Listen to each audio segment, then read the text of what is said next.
Welcome to the Breakthrough Success Podcast, helping you achieve that breakthrough you've always been looking for in your business. And now your host, Mark Guberti.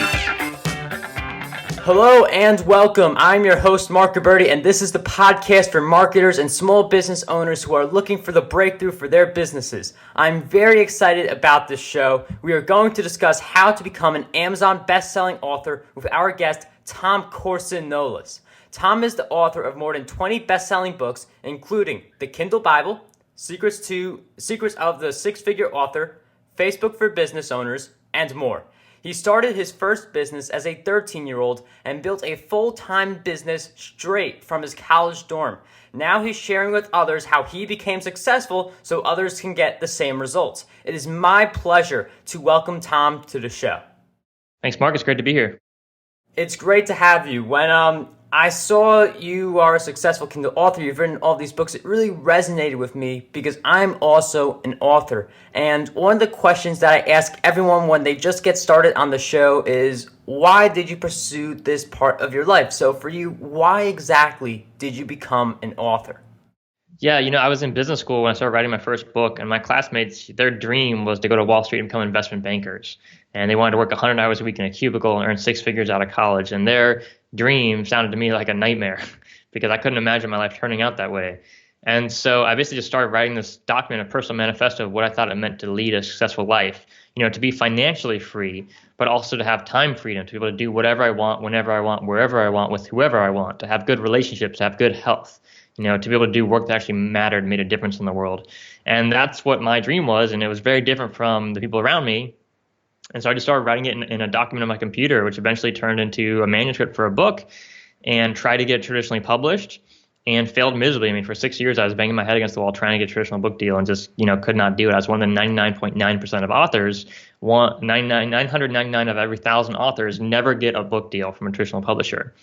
And so, when someone mentioned 5 years ago in a casual conversation, why don't you just self-publish your book on Kindle? That to me sounded like a brilliant idea.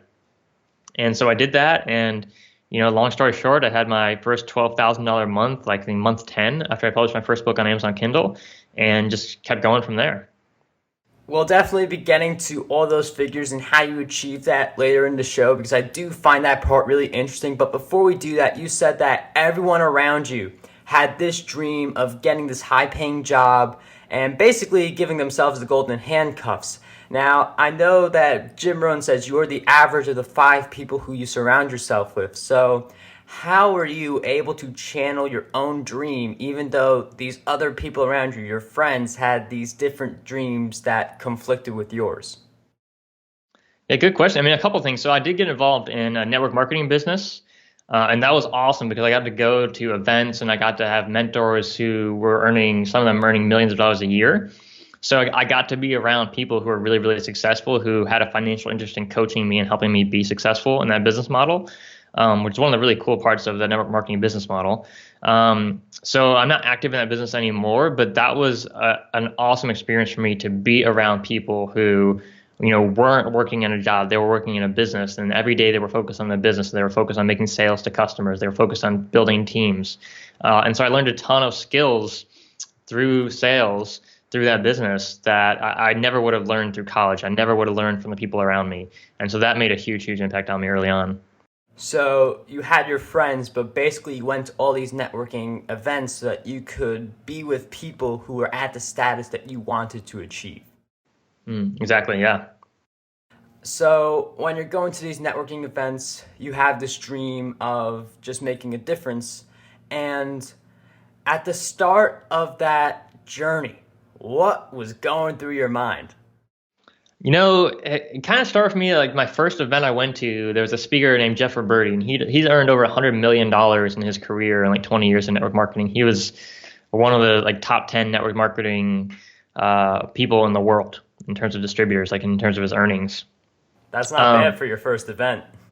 Yeah, and so he was one of the speakers of that event, and I just remember him sharing a story of how he went from a broke 24-year-old waiter living in his car to driving Ferraris and and it wasn't about that for him. It wasn't really just about the lifestyle, but just the incredible transformation, him being able to buy his mother a house and buying his mother a new car and and the incredible transformation in his life. And I just remember being in tears. Like I was so inspired that I was just crying tears of inspiration because I found my place. I found a place where I could actually follow my dream and I could actually get out of that rat race. I didn't have to go to Wall Street. I didn't have to be an investment banker. I could find my own path and start a business and help people and make a difference.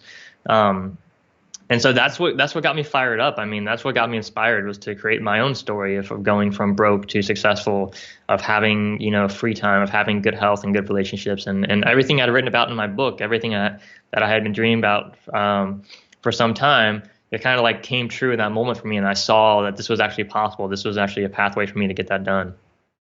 I love how it ignited, but it didn't just ignite, you were able to carry it out. So a lot of people, what I notice is they'll go to one of these events, they'll get charged about it, they'll feel really excited, but then they come home and they gotta like figure out how to put that work into their lives and how to keep the joy of going to one of those events. How are you able to make that work where you went to this event, but you actually were not just changed by it, but you were also able to carry the lessons and apply them to your life?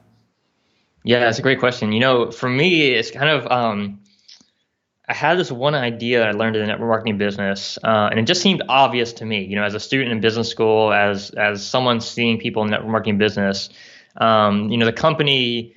The network marketing company I was with, and I'm still with them today. So I'm not active in that business, but I still collect thousands of dollars every single month in commissions, which is awesome, right? And so for me, back then early on, what I saw was the only people in that business who were not earning money every month were the people who quit, right? Those were the only people who weren't making money were the people who quit. That was it, right? Exactly. This was a company that was debt free, that were really well run, really well managed. Like as long as the company existed, and since they had like millions and millions of dollars in the bank and a great business model, they were always going to exist. They were always going to send checks. They're still sending me checks every month, right? For work I did 10 years ago, which for me is I love it, right? That's awesome. And so because of that, like I literally saw people who were earning like $5,000 a month and they quit. And like I don't mean quit like stop doing the work. I mean they quit like they literally canceled the contract and stopped accepting checks. And to me, I was just like, why would you ever in your entire life not accept checks for thousands of dollars every month? Right? It just didn't make any sense to me. Like people were quitting the business and not accepting checks. I agree. And so I just got this like drilled in my head, like why, like these people are idiots. Why would they ever do that? And so for me today as an author, I feel the exact same way. I've seen so many authors unpublish their books. And I'm just like, what are you thinking? Like, why would you ever do that? You have your book available on Amazon, even if you're only selling one copy a month. What if next month, BookBub accepts you on a promotion, you sell 10,000 copies next month? You don't know what's going to happen in the future. And if you take yourself out of the game, you have zero chance of success. If you take yourself out of the game, Mark, you have zero chance of success. And I saw so many people in network marketing and now in the publishing business as authors, they take themselves out of the game. They kill all chances of success. Like, why? It's just ego, right? Like they're too proud to just walk away or take a break. And so for me, you asked me about like what kept me going. Like it was that. So I quit all the time. I mean, I quit so many times network marketing, right? Like I was like, I'm not making any more calls, and I would just like take a month off, and I would be like, oh, I got my check this month, so well, maybe I'll make some more calls this week, right? And so I kind of gave myself that permission to take time off, but to never pull the plug, right? To never cut the cord, to never step out of the game. So I could take time off. And I could quit for a month, I could quit for 6 months, I could quit for a year, but I was never going to say, stop sending me checks, because to me, that just seemed insane. So you mentioned at the beginning of this interview how for 6 years you struggled to get a traditional publisher, and then you went down the self-publishing route. And that was a really low point for you in your journey. So what was your biggest source of motivation that helped you through that tough time and helped you to get to where you are today? I mean, the good thing was that I was always very entrepreneurial. So I was always had new ideas. I'm very creative. And so I was in the network marketing business, and I started several other businesses on my own. I had one business I raised hundreds of thousands of dollars for and just failed miserably and lost a lot of money for my investors. And and had to pay them back personally.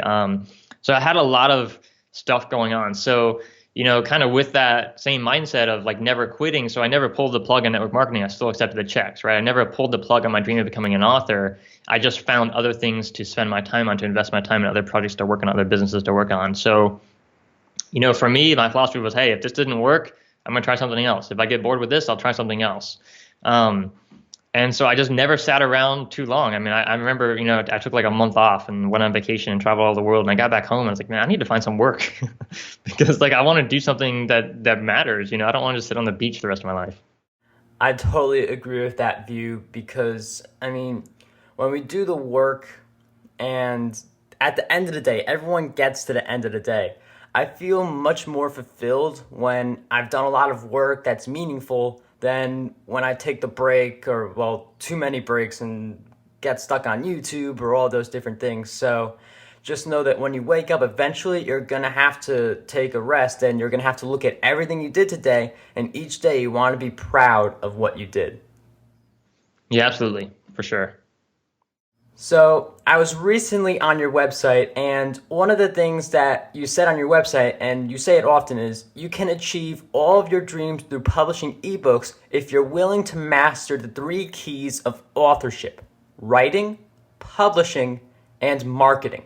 So I was just wondering if you could go into detail about how we can master each of those keys of authorship so our books can reach out to more people and be successful.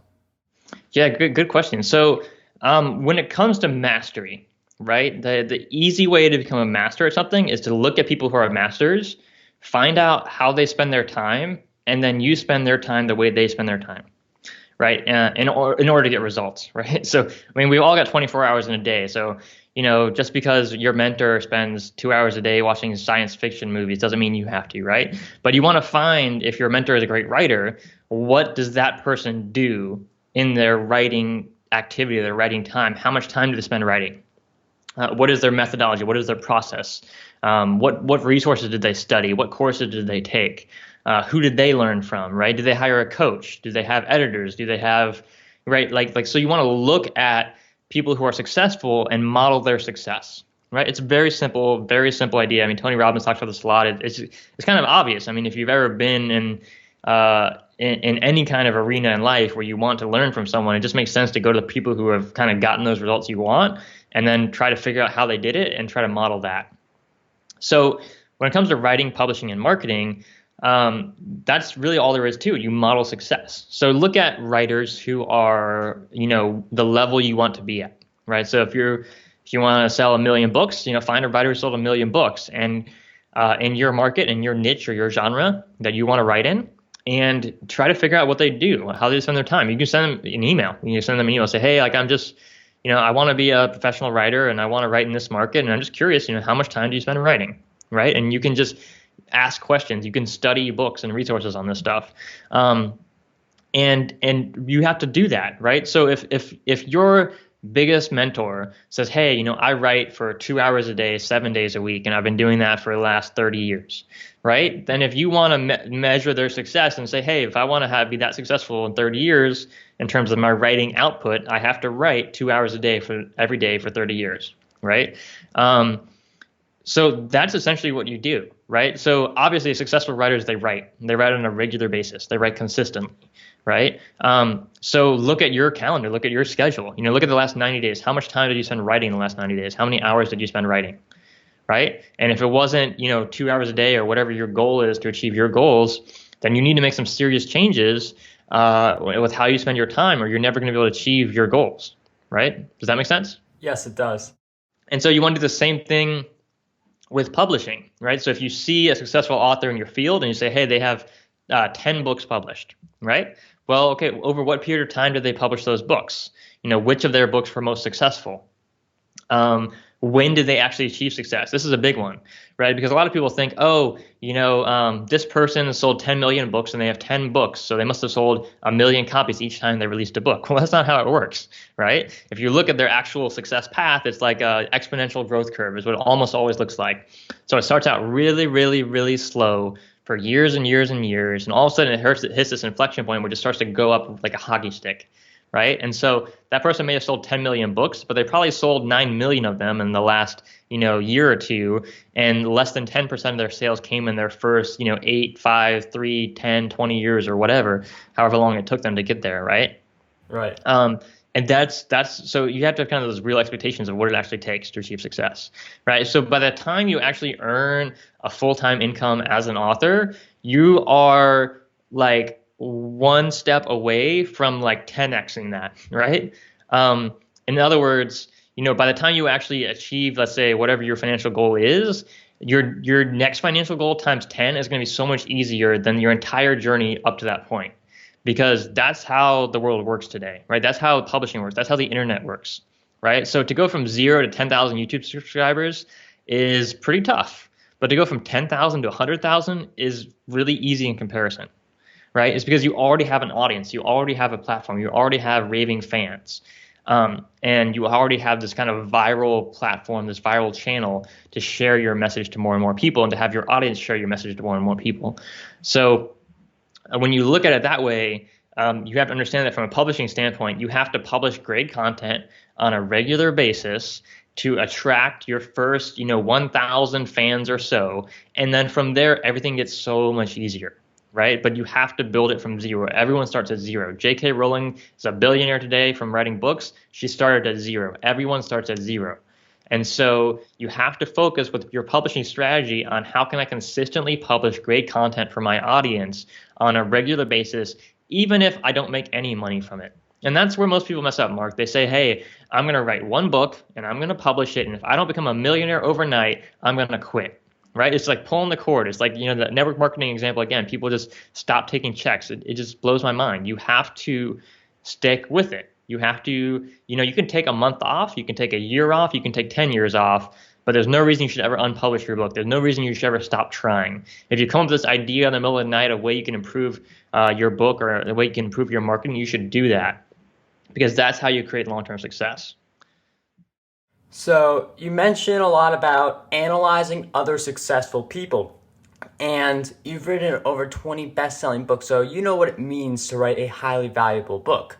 So what is one of the mistakes you see authors making when it comes to writing valuable content?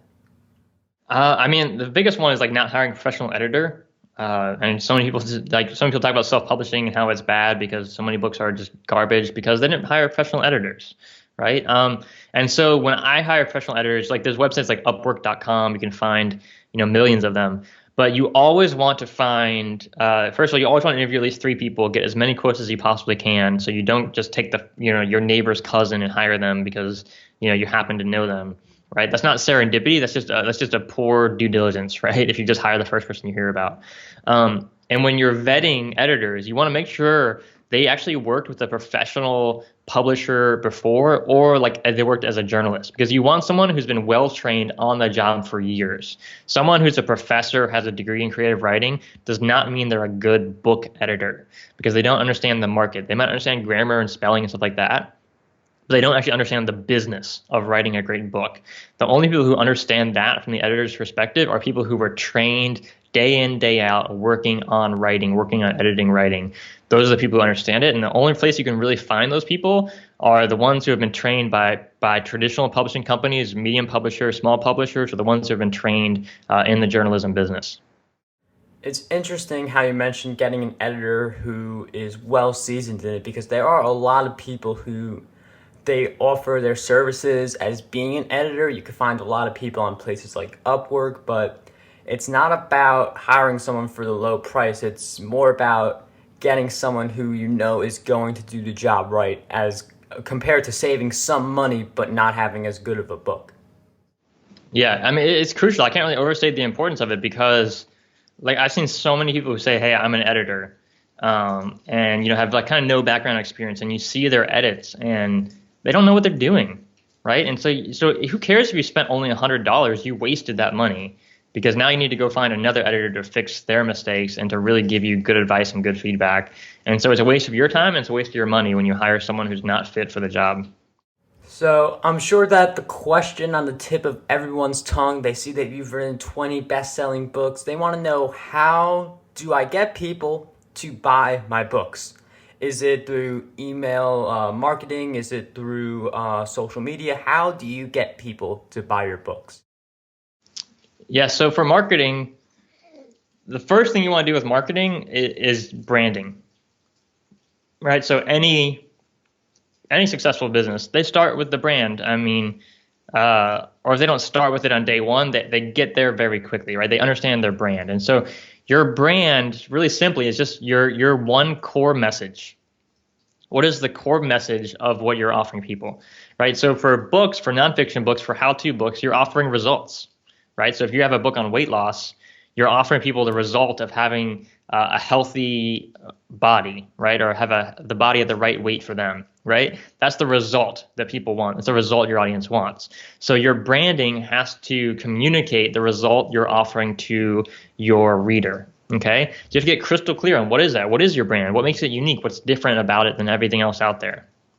And so, a great way to do this is go to Amazon, find the best-selling books in your niche or your genre, and study them and read the reviews, see what readers love about these books, what they hate about these books, and see where the gaps are in that marketplace, and see if you can fill one of those gaps. Because if there's, hundreds of reviewers who are talking about these things that are missing from existing competition out there, then you can fill in those gaps, right? And you can find a message that's going to resonate with that audience has been kind of untapped until now.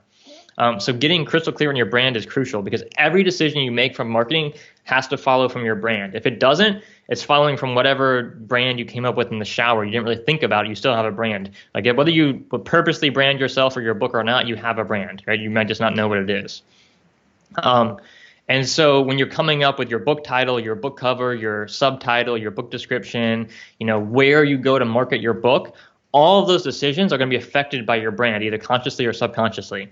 And so if your stuff doesn't align, then what happens is, sometimes like people write, a book on weight loss, and it's like, like pink text, and there's like some weird image of a flower on it, and it's like, it looks like a romance novel or something. It doesn't look like it has anything to do with weight loss, right? And so you create this emotional disconnect with your reader when they're browsing your book on Amazon. They see the image of your book, and they don't feel the emotion that you want them to feel for that market, for that customer, in order to make that purchasing decision. Does that make sense?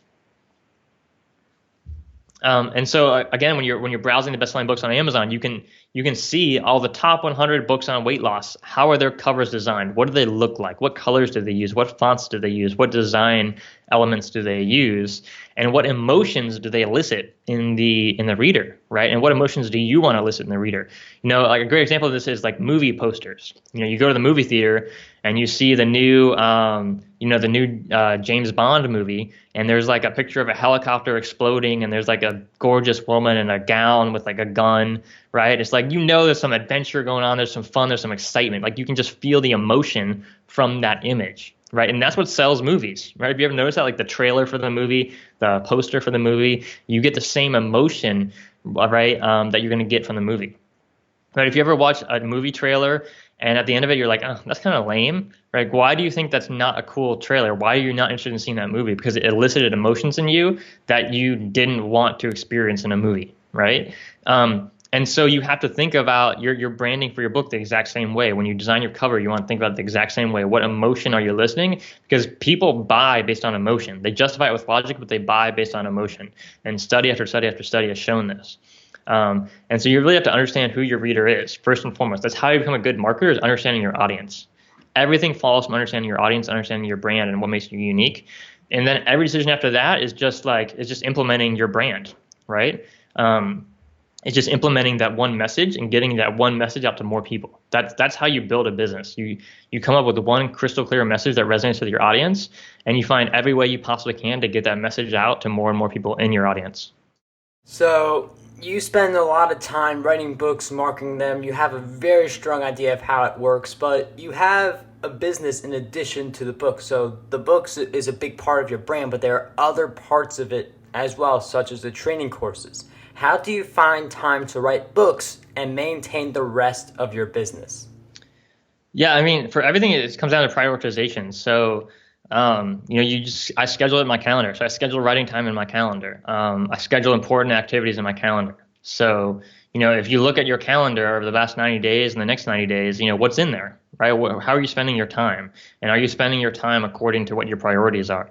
That's crucial, right? That's how you become successful, is by committing to the activity that's going to make you successful, right? We talked about modeling success before when it comes to writing books. You have to put in the time if you want to get the results.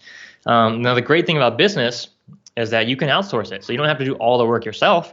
You can hire assistants, you can hire salespeople, you can hire customer support staff, you can hire employees to do any part of the business or all of the business, right? There's nothing you have to do as an entrepreneur. So, if you don't have the budget to hire a big team, you can start with someone overseas for a couple dollars an hour, virtual assistant. But having the ability to outsource tasks so that you're focusing on higher value activities is really crucial to your success. That's how you grow. That's how you scale a business. That's how you get more done in less time, is with a team. So if you're just sitting in your office, looking at a computer all day, all by yourself, and don't have a team with you, it's going to take you a lot longer to get results. You mentioned about building a great team around what you do so more time becomes available to you. What advice do you have for finding the best people to create that type of team where you are not worried about them doing the work? Like, they're doing the work, you don't have to watch over them 24/7. Good question. So a couple things. So if you're hiring virtual staff, you can use software like Toggle, Toggl, and it automatically tracks their time for them. So you can see automatically how much time they spent, and it'll tell you what they were doing during that time. So that's really cool. So it just gives both you and the employee peace of mind that how much they worked and when they worked and so forth. So that software kind of automates that part of the process. But the really true way you solve that problem, Mark, is by hiring people who love the work, right? So if you're going to hire a web designer, you want to hire someone who loves web design work, right? You do not want someone who's like, oh, I do web design on the side because I want to make money. You want someone who's like, I love web design. I design websites all day. I've been designing websites since I was 12 years old in my neighbor's computer. I've been designing websites my whole life. Oh, I love web designs. They just talk about web design 24/7 because they love it. That's the kind of people you want to hire for the job, right? And you'll be amazed. There are people who love everything. I have someone on my team who loves finding lists of websites and people online, and finding out how to find their email, and creating these databases of contacts, for people to review books, or for bloggers to let them know about our books and stuff like that. There are people who just love doing that work. And for me, it's work I absolutely hate. So it's something I would never do. There's no way I would ever do that. So that's really how I've solved that problem is, and I learned this from Dr. John DeMartini. He said, always hire people who love the work. And if you do that, if you find someone whose passion, whose life purpose is to do that kind of work, and they absolutely enjoy it, you don't have to motivate them. They're already inspired to do the work. You don't have to do any extra motivation. One of the things I noticed when doing some research on your brand is that you also have several training courses. And when I look through my inbox and I see people promoting stuff, more people are promoting training courses than they are promoting books. And I can see the logic being that you make more money for a training course sale than for a book sale in most cases. So I just wanted to get an idea of what your thoughts are on training courses generating more revenue per sale, and to all the people who are wondering, should I do books or should I do training courses or should I do both? Or even if I do both, where do I devote most of my time for the revenue? Yeah, good question. So, it's different for everyone, right? I think a lot of people say that the course is going to make you more money because you make more money per sale. Those people don't know about people like Mike Matthews, who, published a book as a part-time side project. It's called Bigger, Leaner, Stronger. Ended up selling, millions of copies, and has become, and then from there, selling millions of copies of his books, he created a supplement company and now does over $10 million a year in supplement sales to his audience that he built from his book, right? So you can get rich in any business, right? You can get rich with any one strategy. I know people who've gotten 6- and 7-figure businesses only on Twitter, or only on Pinterest, or only on YouTube, or only on Facebook, right? And only on LinkedIn. So there's so many ways to make money. I think the thing is you have to become the best at what you do. So if you publish crappy books and you publish crappy YouTube videos and you do terrible social media marketing, right, and you do everything half-assed, you're not going to make a lot of money. You're not going to be really successful. And so I think the key is, it doesn't matter what strategy you take. The key is to do whatever strategy you do it the best you possibly can, constantly learn, constantly improve, use best practices, study people who are doing millions of dollars in sales using the strategies you want to master, and study them, learn from them, model them, see what works, see what they're doing. So if you see a plugin on someone's website that they're using on all the top people in your industry, well, you better have that plugin on your website, or else you're missing out on obviously an opportunity there, because if they see it makes sense for their business, it probably makes sense for your business too, right? So that really is what I think is the core of it, is like just becoming the best at what you do. Now, I think you can do both. You can do books and video courses. I think they complement each other perfectly. Like the thing is, like once you have content, you have a book, you have a speech, you have a seminar, you have a workshop, you have an online video course. Once you create anything, that content-wise, you can take that same content and turn it into something else. So once you have a book, you can turn it into a video course. Once you have a video course, you can turn it into a book. All right, take the same ideas and structure it in a different medium, a different platform to get your message out to more people in a different way. So I don't think one's better than the other. I think it really just boils down to, how much time are you going to commit to it and how good are you going to do it. And the only way to get great at something is to keep doing it over and over and over again, and keep practicing and testing, and to model the people who are successful. You've provided us with a lot of great insights on this episode, and I know you've learned a lot of things throughout your journey. So what is the best lesson you have learned throughout your journey of writing books, turning them into bestsellers, and making a difference in the lives of others? One thing I've learned that I use all the time is what I call thinking time. So I lock the door of my room, I sit down with a notebook and pen, turn off all distractions, no cell phone beeps, no computer, no internet. And I just ask myself questions about my life. What can I do today to improve my income? What can I do today to improve my health? What can I do today to improve my relationships? Right? And by asking these simple questions, it gets me crystal clear on action steps, on things I can control in my life right now to move my life towards my goals. And I found that by doing that consistently every week, I'm constantly moving further and further and further. I'm getting better and better and better. And that, I think, is the key to success. Has been the key to success for me. It's just constant improvement. Like Tony Robbins calls it, constant and never-ending improvement.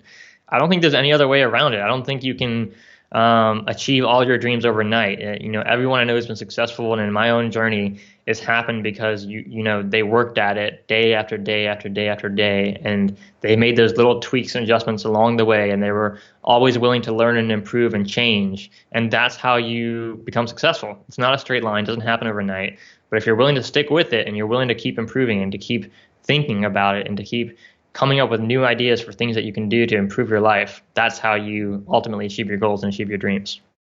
That was a very deep insight. I'm very happy that you shared this on this episode. So I ask people what advice you have for entrepreneurs who are trying to reach their breakthrough, but that constant improvement, that's some of the best advice that I could think of sharing. It doesn't even matter if you're an entrepreneur, just constant improvement, no matter who you are. That's going to help you achieve your breakthrough goal that you are looking for. Absolutely. That's how you do it, one step at a time. All right, so before I let you go, I just have two things left. So what is one awesome inspirational quote you can think of right now? To thine own self be true. It's from Shakespeare. And it says it all. I think,